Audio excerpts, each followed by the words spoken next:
Premium Padmini car ഉപയോഗിച്ച് ഇന്ത്യയിലെ രഹസ്യങ്ങൾ ചോർത്താമെന്ന ഒരു പാകിസ്ഥാനി 1980 കാലത്താണ് ഡൽഹിയിലെ ഇന്ത്യൻ ഇന്റലിജൻസ് ബ്യൂറോ ഒരു പാകിസ്ഥാൻ ഏജന്റിനെ കുറിച്ച് സംശയത്തിൽ അന്വേഷണം തുടങ്ങുന്നത്. പ്രീമിയം പത്മിനി എന്നത് പ്രീമിയം ഓട്ടോമൊബൈൽസ് എൽടിഡി എന്ന ഇന്ത്യൻ കമ്പനി ഫിയറ്റ് 1100 മോഡലുകളെ അടിസ്ഥാനമാക്കി നിർമ്മിച്ച കാറാണ്.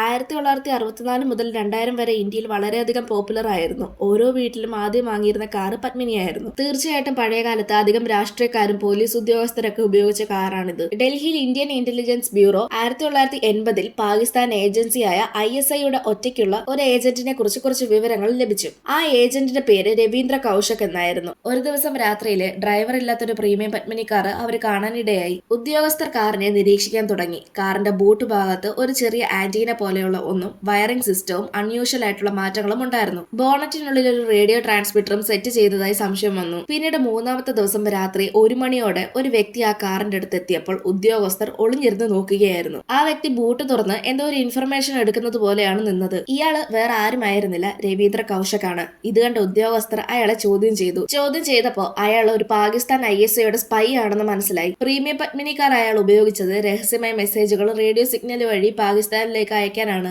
ഈ ഒരു കഥ ശരിക്കും ഉള്ളതാണോ അല്ലയോ എന്നുള്ളതിന്റെ രേഖ ഇതുവരെ കിട്ടിയിട്ടില്ല. പക്ഷെ പല ഇന്റർനെറ്റ് സോഴ്സുകളിലും ഇതിനെപ്പറ്റി പറയുന്നുമുണ്ട്. നിങ്ങൾക്ക് പ്രീമിയം പത്മിനി കാർ ഇഷ്ടമാണോ അല്ലയോ എന്നുള്ളത് കമന്റ് ചെയ്യ്. ഇതുപോലെയുള്ള കൂടുതൽ വീഡിയോസ് കാണാനായി ചാനൽ സബ്സ്ക്രൈബ് ചെയ്യാനും ഇൻസ്റ്റാഗ്രാമിൽ ഫോളോ ചെയ്യാനും മറക്കല്ലേ.